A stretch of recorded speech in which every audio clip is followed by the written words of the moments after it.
Warning. This program contains strong language, auditory violence, and mental nudity. It is intended only for mature audiences. Listener discretion is advised.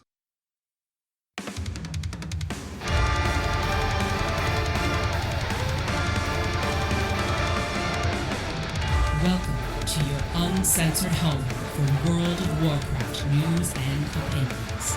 With your host, Berserker, this is Unshackled Fury.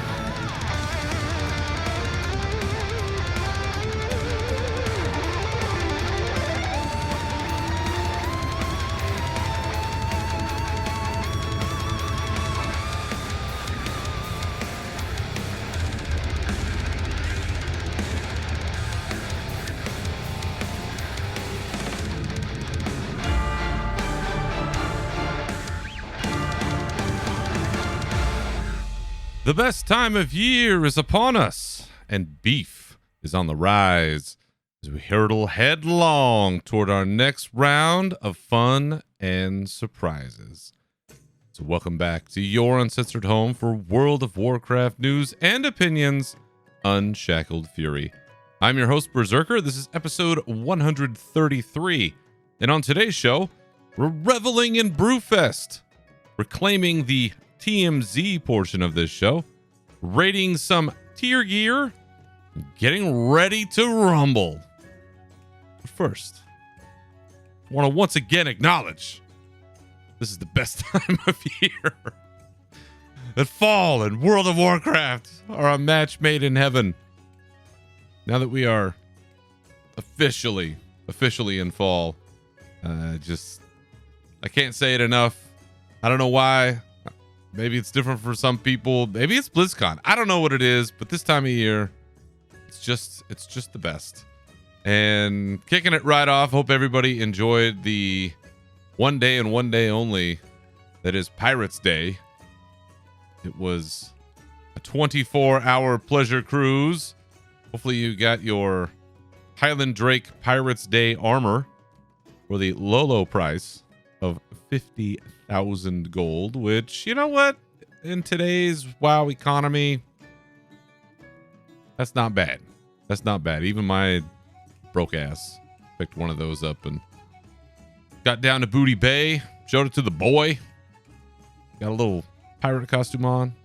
It was pretty good, gotta say. Wish they'd make it a little longer, but International Talk Like a Pirate Day is just the one day. So, you know, what are you going to do? On top of that, Secrets of Azeroth finally concluded. I hope everybody had a chance to jump in on that and see it. It is still available, but I have to say, that has to be one of the best incarnations of sort of secrets in World of Warcraft. The amount of time, effort, the chain itself, the rewards, and kind of the dangling end to it. This to me feels better than the like 50,000 move oddball steps to get, the brain mount thing. I mean, it just, you can do it. And they make it doable, but this is way better. There's more people involved. I think it's less, I don't know, inaccessible. So if you haven't done it, I'm not going to spoil this one for you. I'll leave this for folks. But you really owe it to yourself to make your way through there. It starts pretty innocently and simple, and then before you know it, you're in the four corners of Azeroth doing all kinds of fun stuff in places maybe you didn't expect, and yeah, pretty sweet. So kicking off this week, a little different. Again, a little bit of a different metal album because there's not really an album, so to speak. There kind of is. And it coincides with something else this week that is not Warcraft related. Sorry. But it is very near and dear to my heart. I want to tell you about a band. by the name of Samurai. That there's a good chance you've not heard of this band. You're like, what's a samurai? Who's that? Who's this band Samurai? Well, this is the band Samurai from the CD Projekt Red game Cyberpunk 2077. In lore and in story, fronted by Johnny Silverhand himself, alongside Kerry Eurodyne. Johnny Silverhand, who also kind of, sort of, somewhat, somehow looks like Keanu Reeves. How did that work out? I don't know. But on the soundtrack, they have 6 songs. These are 6 songs, like real songs. Like they made them, they played them. This is real stuff. Now, it is not Keanu doing the vocals, no. Because there is a real band who wore the mask of samurai, and that real band, that was the punk legends Refused. So we've been around, and you know that band from The Shape of Punk to Come and other seminal albums from decades ago. They were actually the ones who stepped in and over apparently a 2-week period did the recordings, vocals and music for this band. And so they created 6 songs. I think they're all pretty good. They're not necessarily what you would expect from this real band and their body of work. It's not necessarily aligning with that perfectly. But if I were to give a suggestion, I would say head out there, go to iTunes or wherever you stream music, look up Samurai. I suggest starting with Chippin' In, which was the first song that was released in relation to the release of Cyberpunk 2077 back in 2020, December 2020. Never Fade Away. Those are probably your top 2 songs you want to start with, and then listen to the other 4. Archangel also being one that I really enjoy, but they're all great. They're all great. And of course, you can check out Refused's actual albums. But this is all coming up because that game in particular is celebrating some stuff this week.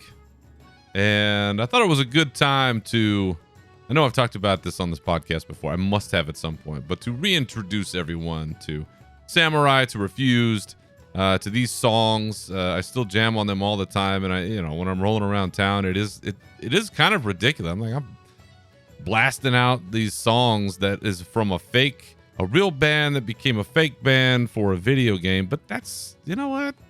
Fuck it. That's what we do. That's who we are. So that's my recommendation to you for this week. Samurai / Refused from the Cyberpunk 2077 soundtrack. If you play the game, you've heard them on the radio stations. You've heard them on Moral Rock. You had to have. They play them all the time. But get out there, check it out. And that perfectly dovetails into our rage portion of the show. So why don't we get into that? Let's rage. So just for you folks, because I love you, it's gonna be a 2 for rage this week. And the first that dovetails with this musical suggestion that I've given you is last week, Cyberpunk 2077 launched sort of its patch 2.0, its big update 2.0 that really sort of rejiggered a lot of things in the game, a lot of the base parts of the game.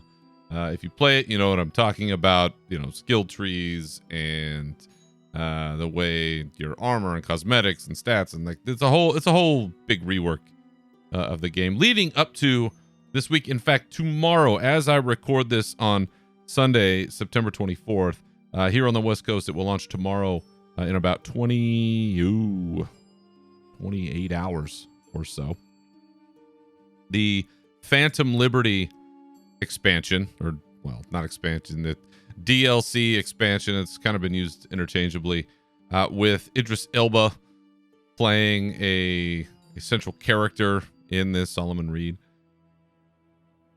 And so, why is this? Why am I bringing this up? Why is this a rage topic? Because after the launch of Update 2.0, some things happened. Because if you remember, you go way back. Go back to December 2020. You remember the launch of Cyberpunk 2077. A lot of gamers do, because it has become synonymous with fuck-ups and failures and all kinds of crazy stuff that happened back then. Now, as I said at the time, and I talked about with Jez Corden on this show, on PC, I did not have significant challenges. Now, I recognize the older gen consoles and some of the stuff that was a real problem. And I did see him, and I'm not saying that those weren't problems. But knowing what I know and seeing the potential on PC and everything else, knowing the world, knowing the team, knowing Mike Pondsmith, who created all of this, knowing what he would want out of all these things, right? You put it all together.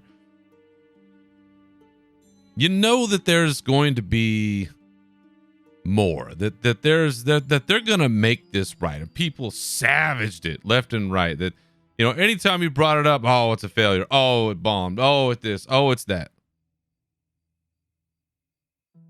And now, Update 2.0 launches. And I'm seeing a lot of people who are shitting on this game suddenly coming around.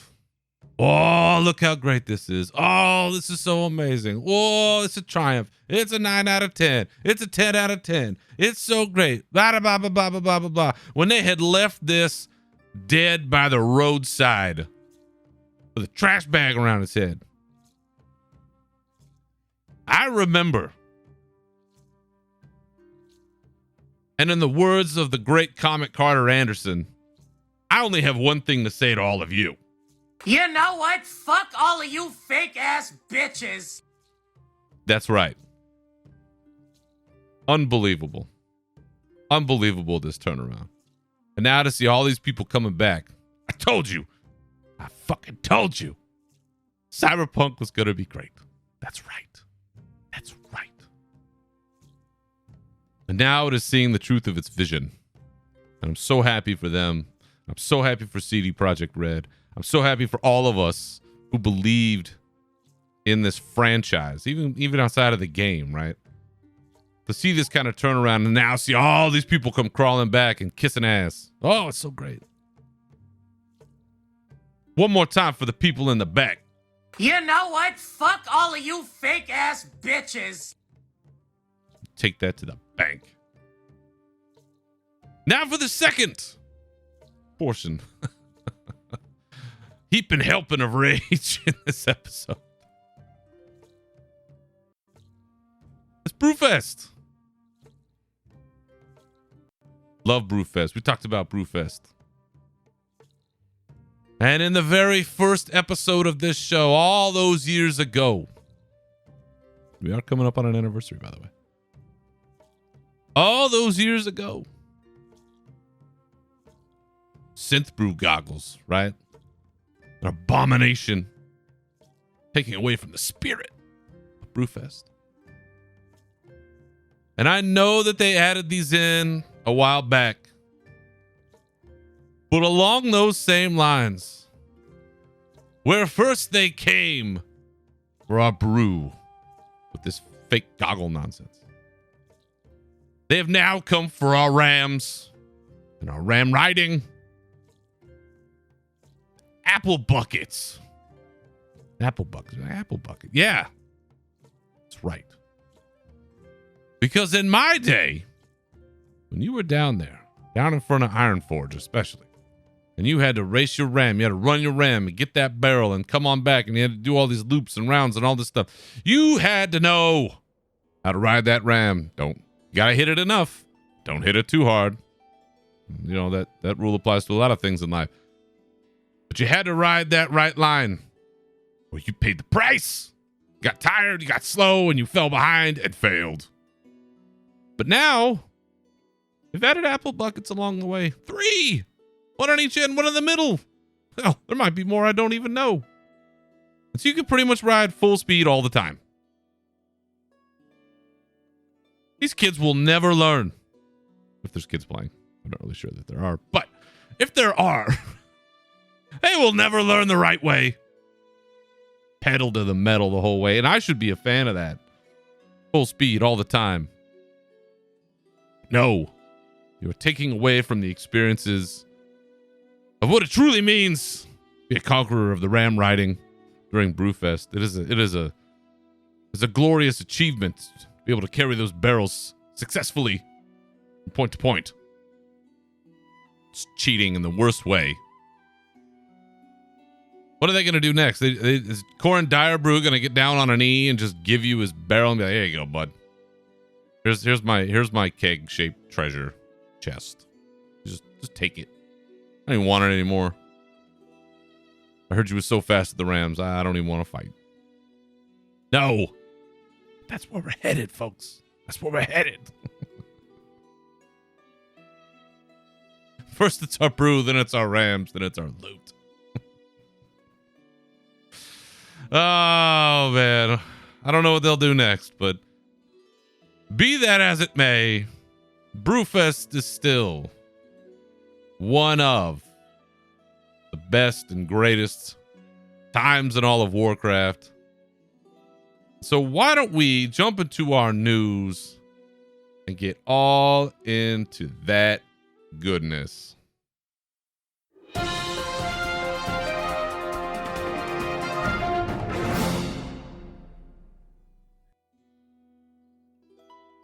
Yeah, Brewfest. It's on. It's happening right now as I speak. September 20th, October 6th, 2023, Brewfest. For both Horde and Alliance, although, all of my experience has been mostly on the Alliance side. In fact, I think I forget every year that it happens outside of Orgrimmar for all you Horde people, which maybe there's Horde people that listen to this show. Not really sure.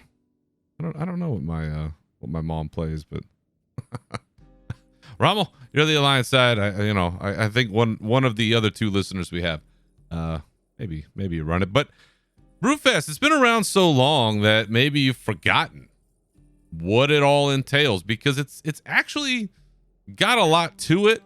You do a couple quests, right, and maybe you're thinking, well, that's about it. But there is more going on out there.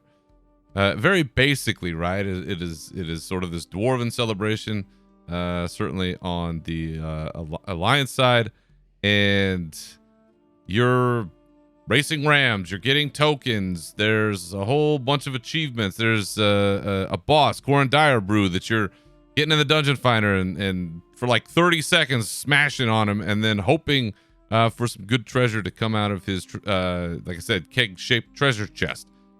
All these activities, the music's fun. It's just people getting stupid and crazy.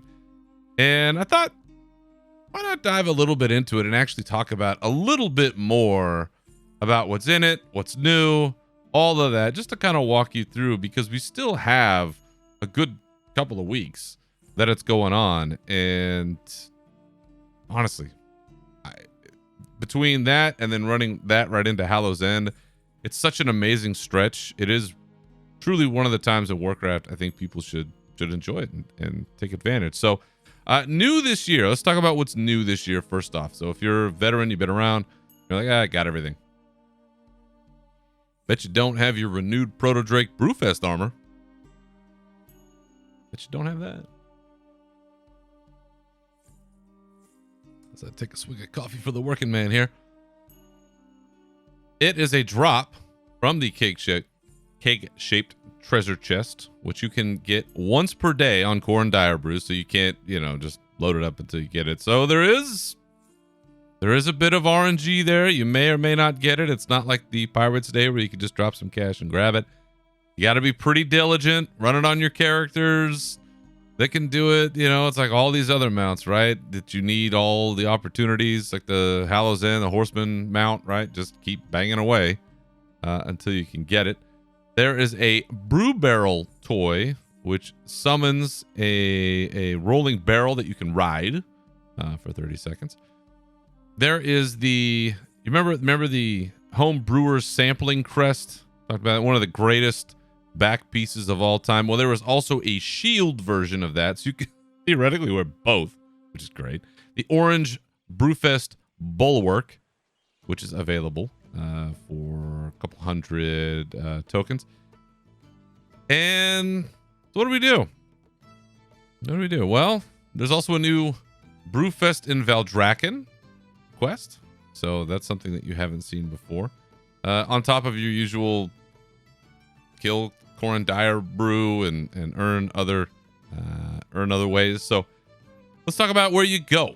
So the two camps, one Ironforge, a favorite, right down at the base. You got to ride down there a little bit. And for the Horde, it's outside of Orgrimmar. Got to ride right outside, little area off to the western side, I believe. And in each one of these places, you're going to find all your quests. You're going to find all your vendors. There's going to be events happening there.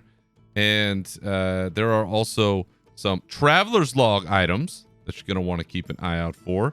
4 items. Kill Corin Dyer Brew, worth 100 points. Earn 100 Brewfest prize tokens, 100 points. Earn 300 Brewfest prize tokens. That's also worth another 100. And 600. Earn 600 Brewfest prize tokens will get you another 100. So there's 400 right there. And, honestly, it's not too hard to earn these things. You can farm them through various means. They got lots of quests. And it's not too bad. For Corin Dyer Brew, he does drop some other trinkets, which I think were always pretty good back in the day. I'm not really sure how they scale nowadays. You'd have to check in with your local theory crafter. I'm not going to be the one to tell you. But there are a variety of really great drops otherwise in terms of mounts. 2 of the greatest. The Great Brewfest Kodo and the Swift Brewfest Ram. These are great. These have been around. I think the Kodo, it's like the only real like Horde side mount that I've really liked. That one's great. There's also a Dyer Brew remote that'll give you a ride down to the bar area down where Corin Dyer Brew is, the Grim Guzzler. It's just kind of like a fun thing to do. Otherwise, there's some great transmog in terms of some giant tankards that you can get. And then, of course, your Brewfest armor for your renewed Proto Drake that I mentioned earlier. 1 drop a day. You may or may not see any of them. You may see all of them. You may see some of them. It's certainly one of the biggest laments in holidays like this. They go on for a couple of weeks. So you've got, 17, 18 tries, whatever it is. Just keep at it and then get all your alts involved and hopefully you can do that. But one of the things, of course, that is the most popular and the most famous is the ram riding. We talked about the ram riding where you have to go as fast as you can, getting as many kegs as you can from one point to another. There's different speeds and, depending on how many times you hit that mount, the ram mount, and they will help you gain Brewfest prize tokens as you complete your quests. And there are daily quests, and it's now, like I said, it's essentially brainless at this point. I mean, you get on the mount, you whip it as hard as you can, you get to the end, you get your apple barrels, you just keep going, and it's pretty easy to do at this point. On the other end of the spectrum, I think is a much harder thing to accomplish at Brewfest now is the Chow Down mini game. The Chow Down mini game. And if you haven't seen this, it's where you and I think it's 4 total. So you and 3 other players sit at a booth and you have to eat plates of sausages as quickly as you can. Catch is, right, you can't eat all of them at once. You can't eat all of them as fast as possible. You have to work in drinking an ale or a beer, essentially, to prevent yourself from choking. And then there's also, you have to request a new plate of sausages. And so as you eat these sausages, you fill up this bar. You know, it's like every kind of progress bar looking thing. It kind of reminds me of an ICC when you're on the gunship, right? And you're building up like the energy in the cannons. Kind of reminds me of that. But you can't get too far, and you got to drink, but everything's on a cooldown, right? So you kind of have to think about how fast or slow you work these things in, because if you go too far, you fill up the whole bar, you choke, and then you're going to run behind. If anybody else knows what they're doing there, you're just not going to win. And so you have to complete this by eating 10 plates. So if you finish 10 plates first, you win. And you can get basically tokens out of this. There is an initial quest, if I recall. But if you win, you get a champion token. And you need a few of those to get you need 5 of those to get your Brewfest Chowdown trophy toy. But that one definitely takes a hang. You know, it takes a little bit to get the hang of it. It is honestly a little more challenging than I would expect. It's probably the only form of PvP that I'm willing to do. But it's there. And again, it's perfectly in line with all of the other activities there, and it's quite a bit of fun. Now, at this point, I have not been able to do anything new in the Dragon Isles. I know that there are other quests that take you there. I have yet to actually complete them, so you know that's bad on me. But I do know that there are some quests to send you out there, so I would definitely encourage you to do that. Now, back at the main Brewfest camps, there are plenty of other quests. Most of them are going to give you some sort of a reward for your prize tokens. You know, it's kind of the main thing. There's various ones. You got to talk to this person, or you got to sample this. But the two, in my opinion, the two most famous coming out of these, one is to catch the wild Wolpertinger. Remember this pet? It's like a jackalope. You know, it's got the bunny with the antlers. You know, like that kind of thing. And you got a net, and you got to be hammered, and you got to run around or wear your synth brew goggles. Yes. But you got to run around and capture these Wolpertingers, and if you complete this, you get to keep one. To, I think, 3 is the max that we can carry. But it's a fun pet. I know it's one of the earliest I ever got, and having that was always pretty funny, busting that out. It's certainly one of the ones in my mind when I think of Brewfest. I'm like, yes, catch the wild Wolpertinger, get hammered, run around, you're off kilter trying to catch these things. It's dumb, but it's hilarious. The other, and certainly, I don't know, maybe more like culturally familiar to anybody who's watched Dumbo in the last 100 years, however long it's been around, is Pink Elex on Parade. Where for this, you have to go to a few different locations. For Alliance, it's Azurmist Isle, Elwyn Forest, and Teldrassil. For Horde, you have to go to Eversong Woods, Mulgore, and Tirisfal Glades. And essentially, you have to, once again, get hammered, get drunk off of any alcoholic beverage, or wear your synth brew goggles. And you have to use like this laser beam to kill these pink Elec hallucinations that are happening out there. And there's a bunch of them walking around. You know, when it's really busy, you kind of have to fight for those spawns a little bit, but I mean, it hasn't been a problem all that much in the last, I don't know, handful of years, I think. But that one, I have so many screenshots of that going over the years of all the times that I've hunted those and got those. It feels a little bad that you kill them essentially, but they're just hallucinations. They're not really real. It's okay. Those are the two in my mind, the most famous. And other than you got your ram racing quests, you do have some daily quests. There are invasions that happen at your locations, whether you're Horde or Alliance, depending on where you are. There's a few different kinds, and you can only do them once a day. One is the Hosen invasion, where if you remember those giant monkey dudes from Mists of Pandaria, they come and they wreak havoc, and you got to deal with them. Another is an elemental invasion, which is an ailmental invasion. And you got to handle that one. And then the one that I believe is the one that's been around the longest, because the ailmental and the Hosen one, I think those are newer-ish in the last handful of years, is Dire Brew Cog. So there is a Dark Iron invasion, Dark Iron Dwarf invasion, and all of these happen roughly every 30 minutes, by the way.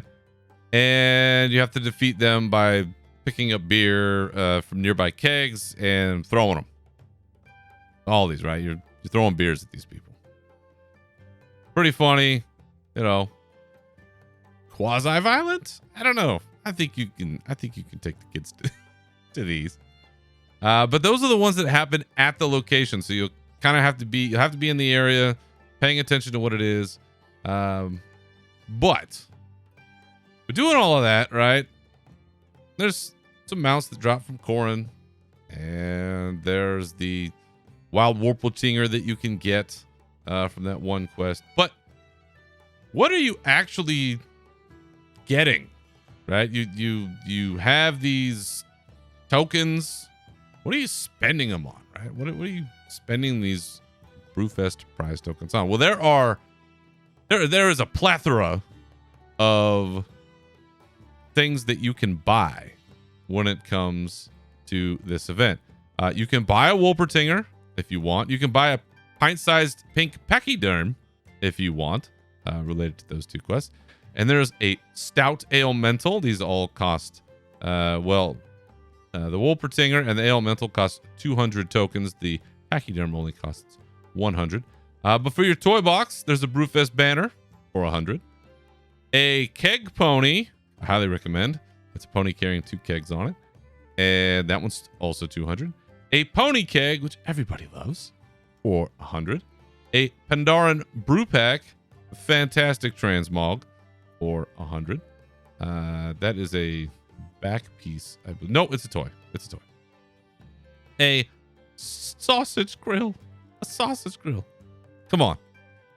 Anyone who's ever stood out on the back patio with a grill, cooking hot dogs, cooking burgers, cooking chicken, cooking steaks, cooking whatever, you owe it to yourself to get the Steamworks sausage grill. It's only a couple hundred prize tokens. You owe it to yourself. Now, Gravel Goldbraid's famous sausage hat. I mean, it kind of looks like you have a bunch of dicks on your head. I'm not going to lie. But it is a sausage hat. The Brewfest Reveler's Hearthstone for 200. And the dick hat was 100. 200. It's a Hearthstone with a seasonal effect. It's got a bunch of beers. Why not? The Chowdown Trophy, by the way, should you get that, is it like a giant stein? It's pretty good. Otherwise, we have a Garland of Grain. Nice pretzel hat. Some other Brewfest hats, very Oktoberfest-ish hats. Romance goggles, Synth Brew goggles, boo. Brewfest regalia, all kinds of lederhosen, it looks like, and dresses and slippers and, all kinds of stuff. You could, if you need to, get a Brew of the Month membership. You really want to get into it. I still get those emails or those messages. I probably could let that go. But all in all, there's still a bunch of other stuff. Honestly, you could keep going. There's more achievements that we could talk about and a few other things. But it really is a quite full and quite complete holiday. And I appreciate how much work they continue to put into it because, there's no raid. There's no, significant gear. it takes resources to keep this stuff going or to add stuff to it, but it's such a unique and special time in the game. Getting these items, having them throughout the year and busting them out at random points, breaking it out during a raid. Get that pony cake out. Why the fuck not? Just being stupid and silly. And like I said, it's a great diversion from all of the universe ending activities that we're routinely involved in. And having something like this, it's just fun. And I think as we kind of move through the Warcraft story, and even as a community, we do the things that we do, it's kind of nice to get back to some of the base level things that we enjoy. It doesn't always have to be super big and crazy and whatever else is going on. Like, it doesn't have to be like that. It's nice to feel like that little bit of grounding from time to time. So until October 6th, you have Brewfest going on, and please head down to your local Brewfest camps and have some fun with that. Switching gears, well, quite a bit here. Over the past week, there has been probably the most significant content creator drama that I've seen in quite a while. And it all started with a video that was put out by Bellular. Now, Bellular is a content creator that has been around for quite some time, and to be honest, has kind of become, I don't want to say, it's not a joke. Like, I'm not saying that like, oh, he's a joke. But what I am saying is it's almost kind of a joke at how much content this individual and I'm assuming as well his team puts out. It is quite a bit. I know very little about putting together YouTube productions and all this stuff, and it looks like it's quite a bit of work, and there's always a lot of stuff going on. But there was one in particular that came out just about a week ago, and it's just lowercase titled, simply says what happened. And it's Bellular going through and kind of taking some shots at the current state of World of Warcraft. Several items that he feel is just not hitting right, just isn't feeling right, as the changes that have happened to the game over time that he feels are not to its benefit or to the player base's benefit. And while there are too many to go into right here, it's a 32-minute video. For the sake of this conversation, for the sake of your own interest, or maybe poking at your own thoughts, I suggest taking a look at it. Almost 250,000 people have at this point. And there's one piece of this, and I might be cherry picking a little bit here, but there's one piece of this that I wanted to touch on that when I first watched it, before anything else happened, got sort of my attention.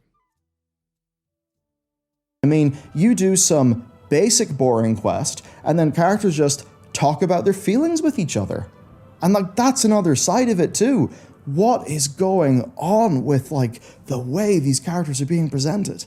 It's like even beyond problems of the narrative not being that well told via gameplay, like gameplay being forgettable and just kind of bridging dialogue scenes. And these dialogue scenes are just characters, generically talking about the same shit every single time. It's like, come on, man. Where's the diversity in our narratives in the game? The amount of it that's just, kind of toothless, feel-good nonsense. And the thing is, like, it's just boring. Like, that's its biggest crime. Even if it's good and well written, it just ends up being boring. And this is an MMORPG. At best, you've got the likes of, say, Farak and Viranoth, where they're actually pretty compelling characters in their very short screen time. At worst, though, it's like all of the, the therapy babble bullshit that's breaking credulity and, importantly, is just way too dominant. Like, balance is important. You can do that more. Your cool stuff should be heartfelt too, but like, you can have that. Because you see, for me, the problem is it's just so evenly applied that it's not even good storytelling. But like, they can do the more soft stuff, but you got to balance that with some stuff that's actually got tooth and claw. So that's sort of the part that got my interest originally. Was I'm of two minds personally about some of the stuff that was said here, and particularly with respect to this is when I looked at Dragonflight originally, when the first, right, when the great Stony Tony cinematic came out, when Steve Denuser first talked about it, we were very much told what the spirit of Dragonflight was going to be. A return home, certainly after Shadowlands and everything else. But it did feel initially, right away, it did feel like the tone was going to be different. That the tone was going to be this tone of healing. Right? That's what I've always gotten out of it. And I think it gives a little something away when somebody talks about therapy in a certain way. Because I have found those conversations within the game to be pretty good. I thought that they've handled them pretty well. And again, I'm not somebody who takes a super deep dive into everything and overanalyzes the shit out of every part of this game. I'm not. But when it comes to the basic story, I asked, am I enjoying myself? Does this make sense? Does this connect with me on any emotional level? And it has. It has. Reckoning with the sins of the past, trying to change things, trying to, work things out within a family. Right? This is, I think most people could relate to this. So while there were a bunch of different things said in here, there was one content creator in particular who spoke out about this one, and off we went into a whole ration of shit. And that creator, formerly known as Chinglish, I believe back in the day, Panda TV, an Australian content creator, if I recall correctly, was doing a stream and had this to say about that video. Hello, it's Panda here. I thought I'd make a video. I just watched Belly Law's video for 32 minutes of him talking about the problems with WoW, and I think I need to address something. And I want to start the video by saying I don't have a personal issue with Belly Law. I'm not a huge fan of a lot of the content that he makes, and I'll explain why in this. But I want to make a video just real quick about this, where I feel like one of the bigger issues that we have with World of Warcraft, in my opinion, are people like Belly Law. And I'll explain what I'm saying. Again, nothing with him personally. I mean more the sort of content that he makes. And I understand why he makes the content that he does. I understand that it's great for views. If I was a YouTuber and stuff like that, I'd do the same thing. But there is a lot of people that make so many videos absolutely shitting on World of Warcraft and Blizzard every chance they get, right? And then you make a video like this talking about how they're scared to do design choices because of people like you. And because of people that make content like him. They try and do something, you make 9,000 videos absolutely shitting on everything they do, right? And talking about how, from your experience as a game designer or your experience as life like this, as someone else in the industry, this is what they could do better. And we pretend like one person could solve every issue that happens with World of Warcraft. Of course, Blizzard. Of course, World of Warcraft team are scared to do anything because there's so many views in absolutely milking every ounce of just every chance you can get, dumpstering on the brand and dumpstering on the game itself, right? And that gets way more views than what it does when something gets positive. I agree. I think that World of Warcraft is in a very weird spot. I think Dragonflight is a wonderful expansion, right? I disagree with a lot of points that he says. I think the biggest problem with the game right now, personally, I think that the game is way too easy to gear. I think that the game clearly needs some sort of grind, and I don't say that as a streamer POV. I say it as someone that's played MMOs since I was 14. I'm almost 38 years old. I enjoy there being some sort of grind in a game, as do a lot of other people. I understand it's not for everyone. I think gearing is way too easy. I think the game is way too easy to gear ults. Leveling is insanely easy, and that's fine, whatever. It doesn't have to be hard to level. But I think that some of the statements that are made in this video are simply not true, in my opinion. I think that it's very easy. It would be like me listening to my audience and then saying that that's how the game should be. You build a community based around the videos that you make. And if you make videos nonstop that do well every single time you shit on Blizzard, every time you shit on World of Warcraft, there are going to be thousands of people that comment on your videos and comment on the content that you make that don't even play WoW anymore that have an opinion on WoW. Point of my video is I think the bigger issue that we have are people like Belly Law that make a lot of videos shitting on WoW every chance they get. I think Blizzard give up on systems these days that maybe they shouldn't give up on because we just rip them apart for it. I think Blizzard probably have an insanely hard job to do with keeping people happy. But that's just my opinion. There's a one take. I'm streaming, so yeah. Bye. That 3-minute video has over 600,000 views now.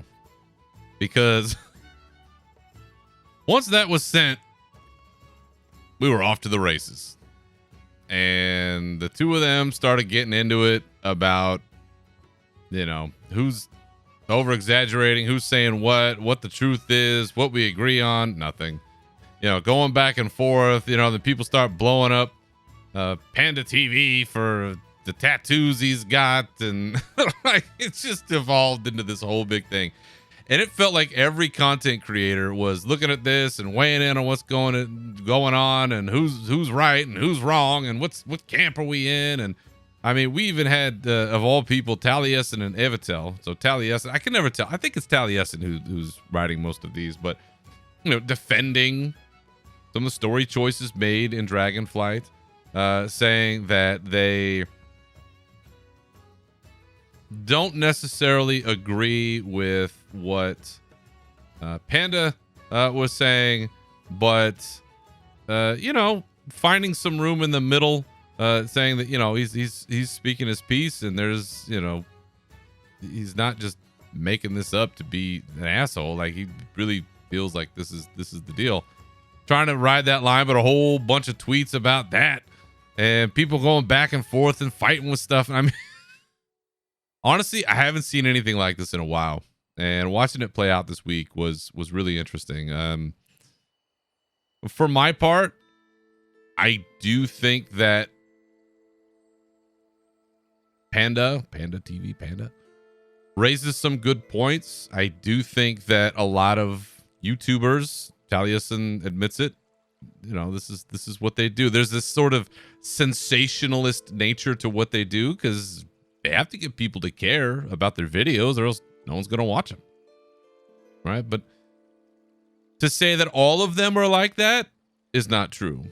But I think you have to own up to sort of the way things look as well, because the presentation matters. And so as I pull up Bellular's YouTube page, the first one I see is the title of this video from just a couple hours ago: Blizzard, this isn't very Warcraft. And there's a picture of, I believe, Maiev Shadowsong with a big X over her, or something that looks like her, and then an arrow pointing at just a night elf. The next one, the death of M+, and there's like a shocked human expression with an arrow pointing down. And the next one says, Blizzard, this is Warcraft, and then it just says brutal on the image with a bunch of like faces going, ah. Then there's the what happened video. So like, even just those 4 videos in a row, like it doesn't look on its surface like it's painting a very positive light. I don't know what the other 3 are about necessarily. I don't know what the points are being made. I haven't watched them. I typically don't watch Bellular because it's too long and too much, and I don't know. It's not for me.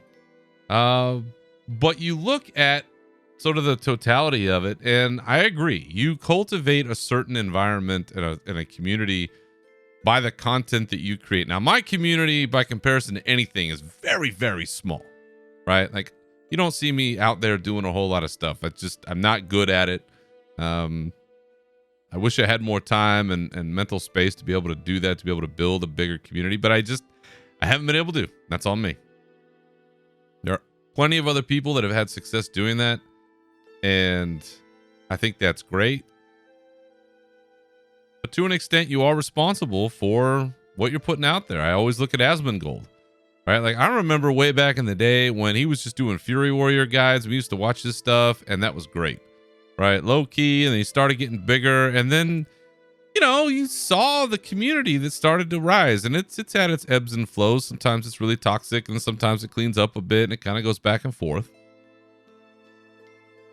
Same thing with folks that, you know, when you shit on Blizz, people are always looking to jump on that. And that's not to say that you can't be honest or have criticism, right? But there's a fine line between criticism for criticism's sake and having like honest conversation about stuff. Like nobody here is a script supervisor, right? Nobody here is a I don't know, director of any major motion picture or is a writer in any kind of script way that I like. People always, you know, talk about the story and complain about it. Like, none of this is from a professional standpoint. As far as I know, it's always from just as a fan. Like, I don't agree with this is not the same as bad. That's not the same thing. Like Star Wars. Oh, it was bad. It was bad. The new stuff was bad. I mean, that's debatable. You not agreeing with something doesn't make it bad. And this is true in all kinds of places. But in the Warcraft space, right, we see that a lot where these things get talked about and bandied about, and sometimes that energy starts to rise. And right here, you have two people with sizable followings battling it out. I don't think it really ended anywhere, but all right, I guess we agree to disagree. But it is one of those interesting moments where you see kind of some of these collisions happen within these communities and these content creators that oftentimes you don't see. And I always think it's really interesting because people are kind of in their own silo. And if I recall, Panda even went on like Asmongold's channel, and I don't think that went very well, but he did go on there. You know, these are the moments. This is when there's some drama out there, and you know me, I'm always looking at this going, oh shit, what's going on out here? You know, I'm the person that looks when there's a fight in the parking lot, right? Like I can't look away.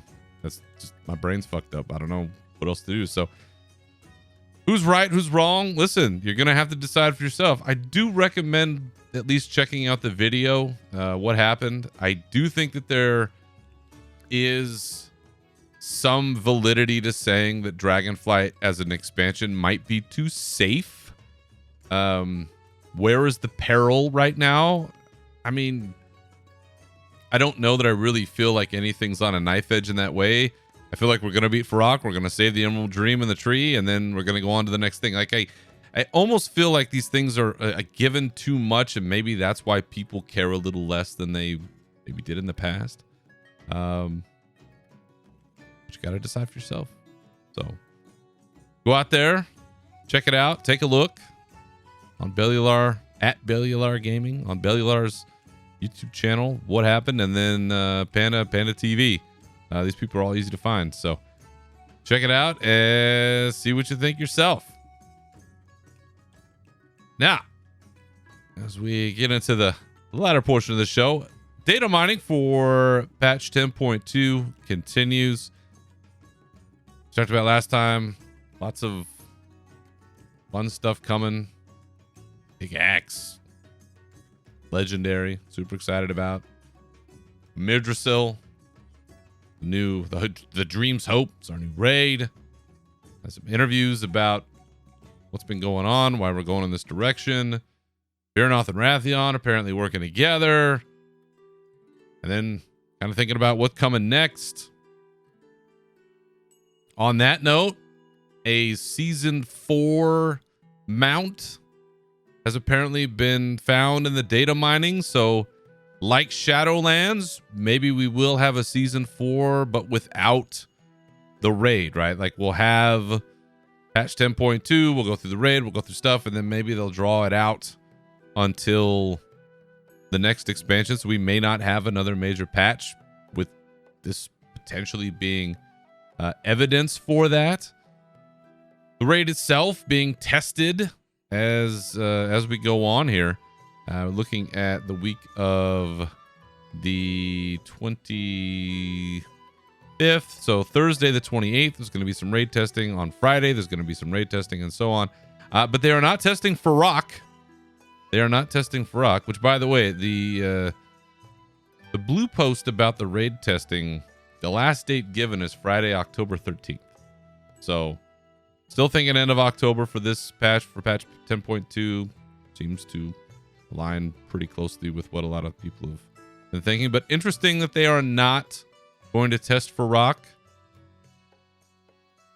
Probably something real fucking interesting happening in the back there. Can't wait to see what it is. A couple of other interviews have happened with Gamer Rant and who's the other one? MMORPG. They're really hammering the Emerald Dream being this great experience, right? That we've never been there in full, getting a chance to see it, to be in it, to touch it, so to speak. It's just such a big deal, and they're really happy to give us a piece of that. As they admit, it's not the entire Emerald Dream, but as I believe Ian said before, to do that would, in a way, be kind of boring. There's just not a diverse landscape there. And so, depending on how you work that, they're not really going to be doing that. One of the things that did come out of some of these interviews that I find very interesting is this sort of misfit dragonflights concept, where they're going to be folding in, Netherstorm and Storm Dragons, or Netherwing and Storm Dragons, because we've had these major dragonflights, right? But we've always talked about all these other various dragons that are out there. So this sort of misfit thing going on, and Viranoth and Rathian are going to play a part in there, and they've data mined some of the questing. I'm not going to talk about it here, but an very interesting narrative right there. Again, for me, yeah, maybe it's not high stakes world ending shit, but those two characters together, each one on their own, is great. Putting them together, giving them this kind of other purpose, because I know what Rathian is looking for. Viranoth clearly has goals in mind. Putting all of that together, that could be cool. Yeah, maybe it doesn't give me a legendary axe. Maybe that part doesn't. Maybe it doesn't give me anything. But as with all of Warcraft, it's playing through the story. Even if it's just little bits and pieces here, it's like being a character in a book. Not everything has to be a big deal. Sometimes somebody just ate somewhere and it meant nothing other than they ate a soup at a place, right? That's okay. It's fine. But to sit there or to hear a conversation or be part of it in some way, to have that memory and then move on and be like, yeah, remember when I was at that place? That's fun to me, anyway. So those interviews are out there with Gamer Rant and MMORPG. If you want to check those out, give you a little bit more detail about storylines, season 3, what they want to talk about with the Emerald Dream, dragon riding, those kinds of things. One of the parts of this, though, that I did want to get to before we leave is as the data mining continues, we are getting the next set of tier gear. The 10.2 Amirdrasil tier gear. They've data mined it and their looks in various forms and fashions. So as we do on this show, gonna rate them. And now there are multiple versions of these, and so I didn't decide this beforehand, but I'm gonna just, the mythic one is always the best one, right? Isn't the mythic one always kind of the best? That's what I'll do. I will go with mythic sets only. This will be mythic sets only, and we're gonna go down the list and we're gonna rate each one as we go. All right. First up, in the 10.2 Amirdrasil tier gear fashion show, Mythic Death Knight. That's what I'm talking about! That's why he's This is a damn good one. I would be honored to wear this. It's spikes and skulls and yeah, God.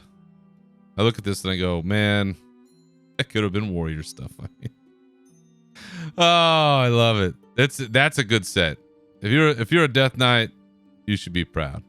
All right, next up, the Mythic Demon Hunter set. I mean, it's all right. Like, The head is weird. Not gonna lie, the head is weird. Shoulder details are great. The color's cool. The Mythic set, sort of this purpley pink and sort of a silver tone maybe. For a Demon Hunter, fits the vibe for sure. Again, the head, the face is a little weird, but we are also a little early. That could be like a burning effect, like a flame effect. If so, that could be pretty fucking cool. That might bounce it up a couple spots. Next up, the Druid tier set. that's what I'm talking about. That's why he's there than me. That's why he's the GOAT. The GOAT. You better have like the best set in this raid as a Druid. The Mythic set, the color is just phenomenal. It's got this base purple set. It's got the dress going on with some side pieces. It looks like bear claws. But the shoulder detail, I don't know if it's an owl or a bird or some kind, but it kind of swoops up and it's got this great yellow golden tinge just outline around the edge. It's beautiful. I'm not usually about what's going on with the Druids, but that is fantastic. Next up, the Evoker Mythic set. It's the biggest piece of dog shit. It's a dragon, right? You got a dragon, like you're a living dragon, and they're putting you in like the most basic. This looks like glorified quest gear. Nah, white, purple. The color combination's okay, but I'm not seeing it on this one. Not seeing it. Next up, Hunter Mythic set. I mean, it's all right. Like, I'm a little confused by this one. It looks very platy. Giant dragon shoulders, big gauntlets. Got horns on the head, like this kind of looks like, again, this looks like warrior gear. And I know I'm saying that about a lot of stuff, but it just looks heavy and chunky, which is, that's our space. But it's not bad. It's not bad. It needs a couple little details here and there to really push it over the edge, but Mythic set, not too bad. Next up, the Mage set, which I know that this one has been the source of some controversy, but I'm only gonna talk about. I'm only going to rate the Mythic set. I will say, though, listen, if there's a piece of gear that really bother people and are like in their core bothersome in some way, or there's something else going on and it doesn't cost you anything, let it go. Let it go. We want people to feel invited, okay? So just calm your shit. All right, Mythic Mage tier set. It's the biggest piece of dog shit. Nah, I don't like it at all. It doesn't matter what color this thing is. It looks ridiculous. Gandalf hat, I got that, but the rest of it is just, it looks very just put together at the last minute. The shoulder detail, nothing exciting there. Just this sort of open coat dress look. I'm not digging it. Next up, Monk tier set in the Mythic. it's all right. Like, the cape is too short. Cape is too short.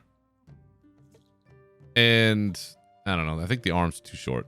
But you filled those in. This had a chance. This had a chance.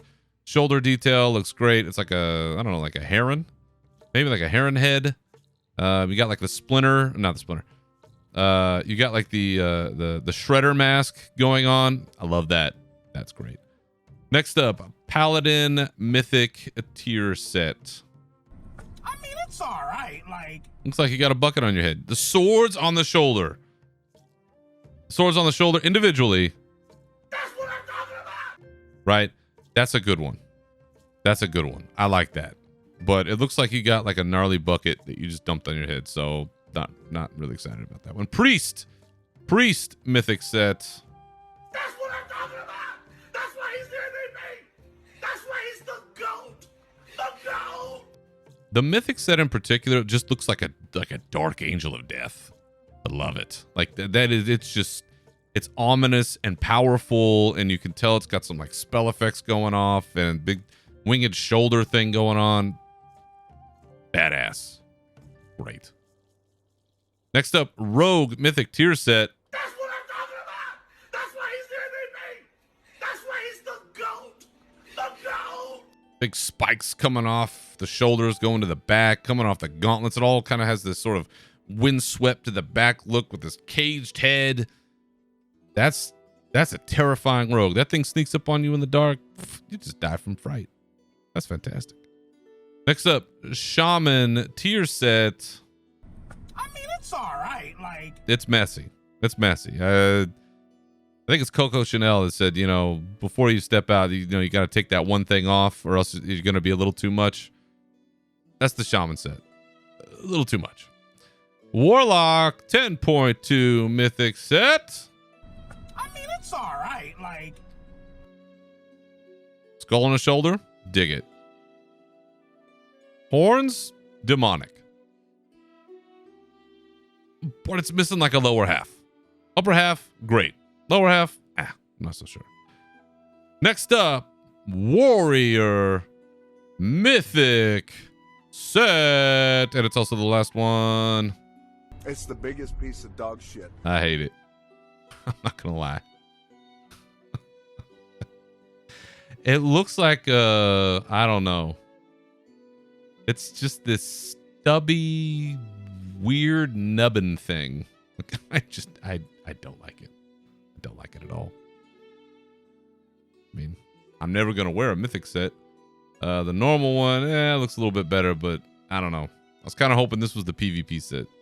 I'm not about it. There you go. Although still in the data mining phase, that is my official score for each one of those mythic sets. Rate them on your own, but those are mine. Real quickly, before we get out the door, the purchase of Activision Blizzard by Microsoft, it's inching closer to resolution. The what do they call it? Competition and Markets Authority in the UK. They made a deal there where they had blocked it originally in April, but now with cloud gaming moving to Ubisoft, they're slowly removing these hurdles. So we're getting closer and closer all the time. So it's like I said from the start, I think it's gonna happen. Just gonna take some time. So, but that is moving in the right direction. And then last but not least, if you have not pre-ordered Warcraft Rumble, we talked about, remember, it's not Arclight Rumble anymore, it's Warcraft Rumble. If you have not pre-ordered that yet, now is the time to do it. You can do that on either iOS or Android. There's no, release date as of yet, but we're thinking BlizzCon probably, right? Probably a BlizzCon announcement like it's today, and then you can go and everybody can crash the whole thing. But that is currently up. It's going back pretty old, so iPhone users, if you have iOS 13 and higher, going back to an iPhone 6, pretty far back.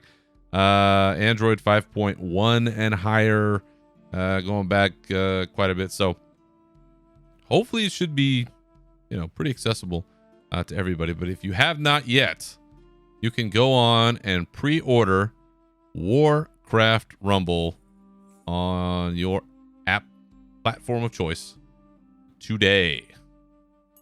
All right, I think we've done enough damage for one episode.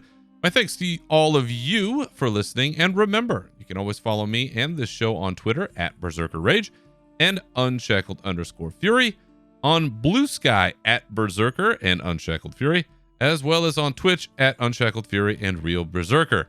You can also join our Discord, links for which are in the profile of the show on Twitter and on our bonus roll page.